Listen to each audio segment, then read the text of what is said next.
All righty, well, welcome everybody to another episode of Sales Pipeline Radio. My name is Matt Heinz. I'm your host. Excited to have you here. As it is 90 degrees here in Seattle in our houses that have no air conditioning, but hey, we deal with it every once in a while because we get some sun and not rain. Thank you for watching us live. If you are watching this on LinkedIn, you can be part of the show. If you make a comment on our conversation today, if you ask a question of our guest, we can make you part of the show. We'll introduce you put your comment and question on screen, and would love to do so. So thank you very much for making us part of your workday today. If you are listening or watching on demand, thank you very much for downloading and subscribing to our Sales Pipeline Radio episodes. Every episode of Sales Pipeline Radio, past, present, future, always available at salespipelineradio.com. Every week, we're featuring some of the best and brightest minds in sales and marketing, specifically in B2B. Today is absolutely no different. Very excited to have with us Paul Reilly, a multi-time author, #1 best-selling author of multiple books around sales, value-added selling, and the more recent book, Selling, highly relevant right now, Selling Through Tough Times. Yes. Paul, thanks so much for joining us. Matt, it is a privilege. And, the only thing hotter than Seattle today is going to be the messaging, our interview today. So let's make it happen, man. Thanks oh my for having goodness! me here. Listen to that. We're coming in hot. All right. So for those that don't know you, and I know we've got a mixed audience here, marketing sales folks. For those that haven't read some of your books in the past, a little bit of your background and sort of what you do. Yeah, absolutely. So I'm a salesperson at heart. I mean, my first job was a sales job. My first professional job, we'll call it, was selling propane for a company called Feral Gas. I'm selling in the B2B space here for industrial use. Interesting profession because I am selling literally the same product as the 24 competitors that are out there selling as well. So very challenging environment. I also sold during that time frame when King of the Hill was at its height of popularity, that show where Hank Hill sold propane. So I was Hank Hill. Loved that sales job. Great company to work for. From there, I went to go work with Hilti, selling tools and fasteners in the construction industry. Hilti is a premium name. They are a premium brand. So I was selling a product that was sometimes 20, 30, even 50% higher than the competition. So I had to learn how to compete on value. And then I sold medical equipment for a few years before I got into the speaking and training business. And the one commonality between all of those different industries was that customers want value. They want value. So that was how I got started in sales. And then today, what I do is I travel the globe helping sales organizations compete more profitably by selling on value and not price. And I do that through training seminars, keynote presentations, and consulting as well. So that's what I do. Love it. Well, I can't remember where I came about you in years past. Certainly read Value Added Selling, a great book. You host a great podcast of your own, Q&A Sales. And I found this new book particularly relevant right now. I mean, you get all kinds of mixed messages in the market this year, right? You got some companies doing layoffs. You got inflation, and we're in a bull market. We're in a bear market. We're back to a bull market. Who knows what's happening? What I do know, having talked to a lot of our clients and people in my network, as well as sort of as we grow in our business and sell, is that this has been a very interesting year. Demand is still there. Interest is still there. Getting commitment and closing has been a challenge for a lot of companies this year. And I know you're seeing some of that as well. So talk a little bit about the conditions. I want to get into the idea of mental resilience and some of the stuff that's in the new book, but talk about the conditions you're seeing in the market today. What's real? Yeah, so certainly all the factors that you just mentioned. The big one as of recently that we are technically in a recession, right? With 2 consecutive quarters of negative GDP, that puts us into a recession. So what I'm seeing is buyers in general are starting to become a little more hesitant. They're pumping the brakes a little bit. They want to see what this recession feels like, if it's a short one, if it's a long one. So I see that. We still see supply chain constraints across the board. Labor shortages are still there. Inflation, rising interest rates. So there's a lot of uncertainty. If we could just lump everything into that one factor, uncertainty, and a few things happen. When there's uncertainty, buyers, they pump the brakes. They start to focus more on cost cutting measures as well. And they're filled with fear and anxiety. They may not vocalize it, but that's certainly part of how they think. So I see all those factors, but the good news is, Matt, I can't think of a better profession to handle uncertainty than salespeople, right? Yeah. We face it all the time. Nothing is guaranteed. Same with marketers, right? Nothing is guaranteed. We really have to operate in the market. in whatever the environment is and figure out a way to make things happen. Well, in the best of markets, people stop buying. In the best of markets, people decide not to buy few. And in the worst of markets, people still buy. People still are trying to, every one of us is trying to find a way to continue to move forward. And that in many cases includes investing in and committing to certain solutions and outcomes. Right. So how does, as a seller, from a message, from an approach standpoint, I mean, you've been through, like, we've all been through 2008, 2020. We've seen sort of economic conditions sort of shift and challenge the selling environment.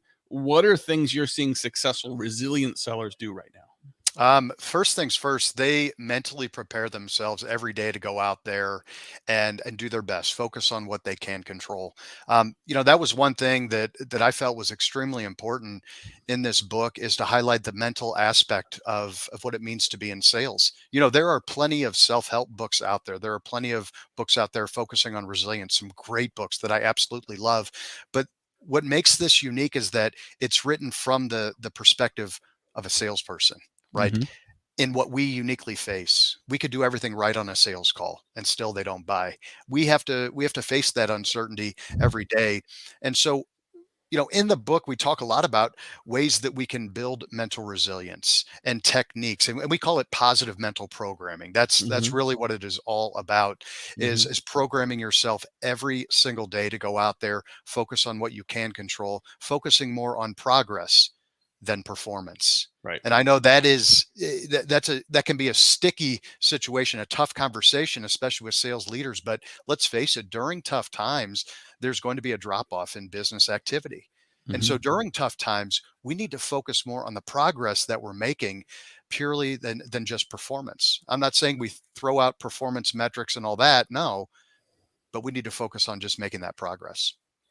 Talking today on Sales Pipeline Radio with Paul Reilly. He's the author of the new book, Selling Through Tough Times, and this idea of mental resilience. I mean, it's really important now, but again, even in the best of selling conditions, the vast majority of your prospects end up saying no, right? When you think about prospects to opportunities to close deals, this is a sales funnel, not a sales cylinder, right? And so there's resilience just in all of those no's you get, even in the best of selling conditions.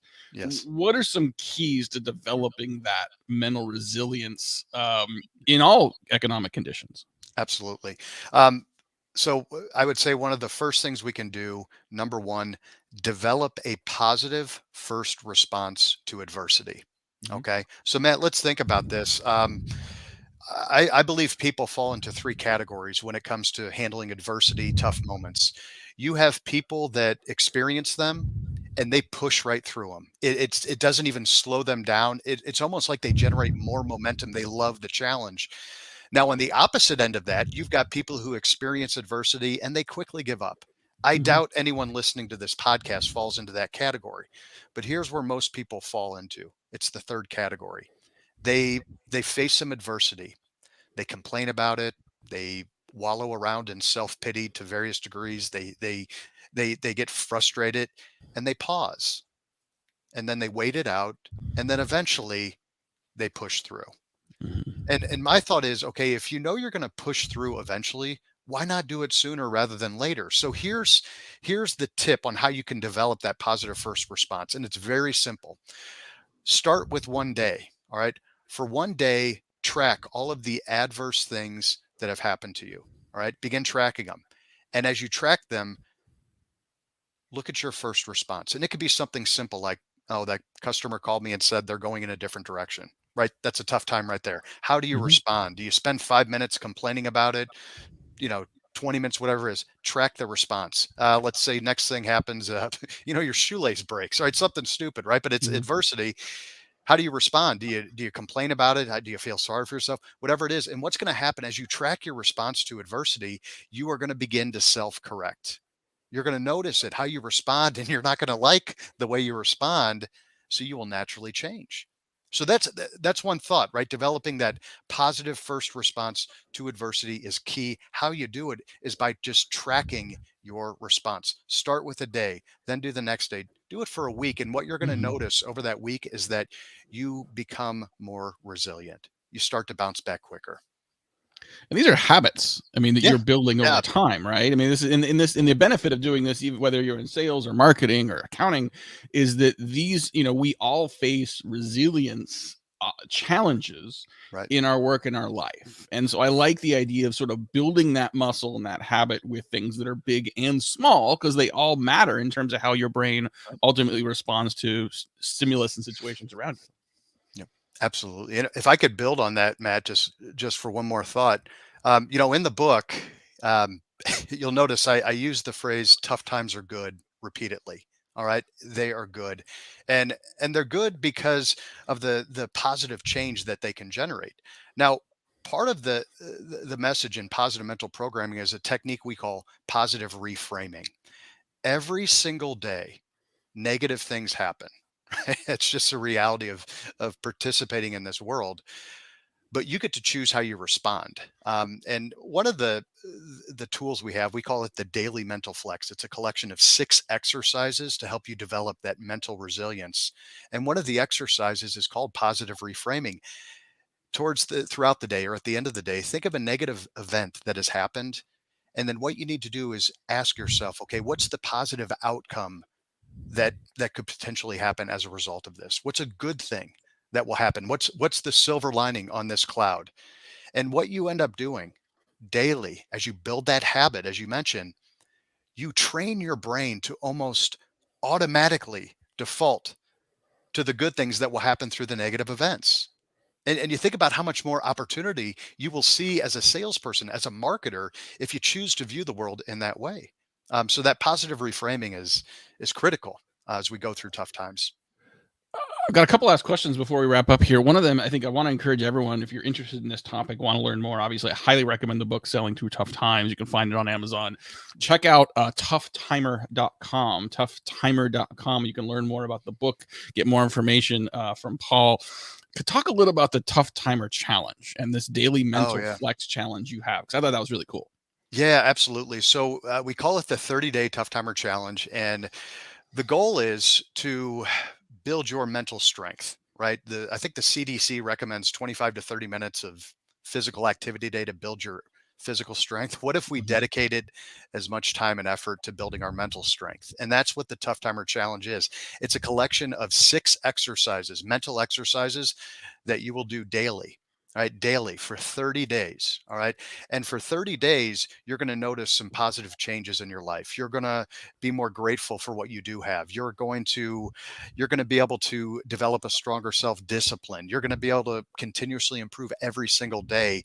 Um, Doing this over 30 days, there's an exponential benefit that you will gain just from going through these exercises. And they don't take that long. That's the Yeah. beauty. I mean, we're talking 10 to 15 minutes in the morning and maybe another 10 to 15 minutes in the evening. But there are 6 exercises: expressing gratitude, continuous improvement, self-discipline, positive reframing, pruning and planting, which is about removing negativity, and then finally reducing friction between your goals. All right, so those are really the 6 exercises. Um, but I don't want to discourage anyone from trying it. But Matt, I'll tell you that most people won't do it. Yeah. They Yeah. won't do it for 30 days, right? They may try, and that's okay. What I would encourage you to do is at least get started with it and try it for a week. Right? Yep. Try it for a week and then ask yourself after a week, do I feel like I'm a better person? Am I a better version of myself than I was 7 days ago? And if the answer is yes, keep going. Well, on the outcomes and the improvements you make for yourself personally, I mean, I think as a seller, it helps you be more professional, more poised, confidence without ego, and Mhm. resilient through good times and bad. As a leader, it helps you lead your team and exhibit leadership qualities that other people are going to Mhm. exhibit. And then last, I wish I knew about this earlier in my career. As I dig into the book and the models you have, I think about the way I reacted to things in my career and my job stress that was entirely unproductive and probably even had a negative impact. And the earlier you can develop these skills, I think the better you can be in any role that you have. Speaking of that, last question I have for you, we've got a mix of sales and marketing professionals that are listening to and watching this show on a weekly basis. This is a book that is in its title about selling. But I read this book and I thought it was very important for marketers. What do you think marketing professionals and marketing counterparts to sales can learn or should be learning from this book? Yeah, absolutely. Sales and marketing are so linked. I believe that Selling exists to execute tactically what marketing designs strategically, right? So Mhm. salespeople are out boots on the ground making it happen, but they rely on marketing and vice versa. This book is chock full of marketing tips and ideas, especially around customer messaging. So from a marketing standpoint, as we go through tough times, there's a few things that we need to control messaging wise. Number one, people become more focused on cost cutting ideas Mhm. during tough Mhm. times. So, from a Mhm. marketing perspective, um, I would encourage every marketer listening to go back and take a look at their solution and detail how their solution helps cut cost, overall cost, not price. All right. So, keep that distinction there, the difference between price and cost, but also cash flow. Especially if you're selling to small businesses or Mhm. marketing to small businesses, but even big corporations, cash flow is lifeblood for any organization, but especially through tough times. It's Yeah. similar to oxygen. Right? Yep. So if you can impact cash flow with your solution, that's going to be critical.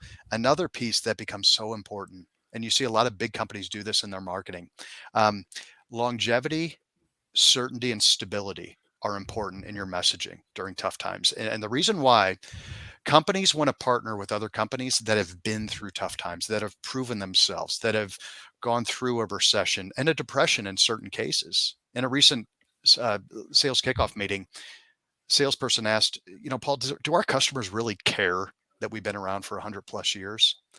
I said, right now they do. Right. If you've been through the Great Depression and you've survived that, and the pandemic of the Spanish flu, and you've survived that, if you've survived multiple recessions, inflations, things like that, it proves that your company is going to be here. And people need that stability. Yep. Chevy's Like a Rock campaign, which aired in mid 1990, early 1990s, they knew stability was important, especially at that point in time. They actually launched that campaign in the middle of a recession. And I have to believe part of it was the marketing team thought, okay, people are in a recession right now. They need something that is stable. And that turned out to be one of their most popular ad campaigns. It certainly lasted longer than the recession did. So stability is so important. All right. If you are listening to this on demand, I want you to rewind 3 to 4 minutes and listen to what Paul just said again, because that was packed with some really important messaging pivots, whether you're in sales, whether you're in marketing. Your customers are still buying, but the criteria they're using and the messages they hear that are going to get them to commit to change in this moment in tough markets has pivoted. Super important. Paul, thank you so much for joining us on Sales Pipeline Radio today. Obviously, Amazon, Tough Timer. Where else can people learn more about you? Yeah, I would say just go to toughtimer.com. And I've got a bonus for marketers and sellers. Chapter 14 of this book, which is crafting your customer message. It's actually Mike Weinberg's favorite chapter. He wrote the foreword to the book. I know he's been on your show as well. Mhm. Um, you can get it for free. You can download it for free at toughtimer.com. Just go to the book tab at the top of the website, and then you just enter your email address, and you'll get that chapter for free, chapter 14. Awesome. Well, thank you everyone for watching and listening. We'll be here again next week, Thursday, 11:30 Pacific, 2:30 Eastern. My name is Matt Heinz. We'll see you next week. Sales Pipeline Radio.